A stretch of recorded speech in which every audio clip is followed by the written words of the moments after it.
नमस्कार, आपका बहुत स्वागत है टीवी 7 भारत में। मैं हूं आपके साथ रितिका अवाना। उत्तर प्रदेश की राजनीति में विधानसभा चुनाव से पहले आरोपों का दौर लगातार तेज होता नजर आ रहा है। एक तरफ समाजवादी पार्टी अपनी सरकार के कामकाज और भविष्य के वादों के साथ जनता के बीच जाने की तैयारी कर रही है, तो दूसरी तरफ एनडीए के सहयोगी और सुहलदेव भारतीय समाज पार्टी के अध्यक्ष ओम प्रकाश राजभर लगातार अखिलेश यादव पर हमलावर हैं। राजभर ने सोशल मीडिया पर एक नई राजनीतिक मुहिम शुरू कर दी है। इसमें वे 2012 से 2017 के बीच समाजवादी पार्टी की सरकार के दौरान हुई कानून व्यवस्था और जातीय हिंसा की घटनाओं को याद दिला रही है। सवाल यह है कि क्या पुरानी घटनाओं को याद दिलाकर चुनावी माहौल बनाया जा रहा है या फिर ये जनता को अतीत का आईना दिखाने की कोशिश है। इस बार ओम राजभर ने 2012 में समाजवादी पार्टी की सरकार बनने के तुरंत बाद हुई घटनाओं का जिक्र किया। उन्होंने आपको बताएं कि दावा किया है कि सरकार बनने के आपको बताएं कि कुछ ही घंटों के भीतर कई जिलों में हिंसा और आगजनी की घटनाएं हुई। राजभर ने आरोप लगाया कि दलित और अति पिछड़े समाज की बस्तियों को निशाना बनाया गया।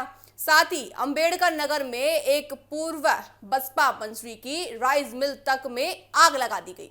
उन्होंने इन घटनाओं का हवाला देते हुए अखिलेश यादव से सवाल पूछा कि क्या उन्हें वह दौर याद है। राजभर ने यह भी कहा कि अगर समाजवादी पार्टी दोबारा सत्ता में आई तो प्रदेश में वैसे ही हालात फिर से बन जाएंगे। हालांकि समाजवादी पार्टी पहले से ऐसे आरोपों को राजनीतिक और बेबुनियादी बता रही है। यही नहीं, ओपी राजभर ने अपनी पोस्ट में कई और चर्चित मामलों का जिक्र भी किया है। उन्होंने बदायूं रेप और हत्याकांड, बुलंदशहर हाईवे गैंगरेप, सीतापुर में दलित बस्तियों में आगजनी जैसी घटनाओं को फिर से उठाया है और दावा किया है कि उस समय कानून व्यवस्था पूरी तरह कमजोर हो गई थी।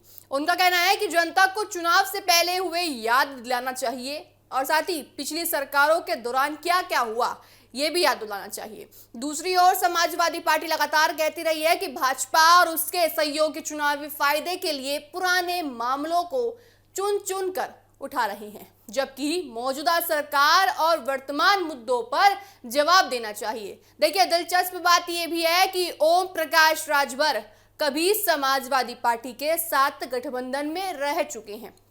2012 आपको बताएं कि 2022 के विधानसभा चुनाव में उन्होंने अखिलेश यादव के साथ मिलकर चुनाव लड़ा था, लेकिन बाद में फिर एनडीए में लौट आए और अब योगी सरकार का हिस्सा बन गए हैं। ऐसे में उनके लगातार हमलों को सिर्फ राजनीतिक बयान नहीं बल्कि चुनावी रणनीति के तौर पर भी देखा जा रहा है। आपको बताएं कि उत्तर प्रदेश की राजनीति में पुराने सहयोगियों का विरोध बनता और ज्यादा नजर आ रहा है, लेकिन चुनाव के करीब आते ही ऐसे बयान राजनीतिक तापमान जरूर बढ़ा रहे हैं। अब सबसे बड़ा सवाल देखिए यही है कि क्या 2027 का चुनाव विकास और भविष्य के वादों पर लड़ा जाएगा या फिर अतीत की घटनाएं ही सबसे बड़ा चुनावी मुद्दा बनकर उभरेंगी। क्या जनता पुराने आरोपों को याद रखेंगी या मौजूदा सरकार के कामकाज के आधार पर फैसला लिया जाएगा। ओपी राजभर के आरोपों ने राजनीतिक बहस को एक नई दिशा दे दी है, लेकिन इन आरोपों का जवाब समाजवादी पार्टी किस तरह देती है,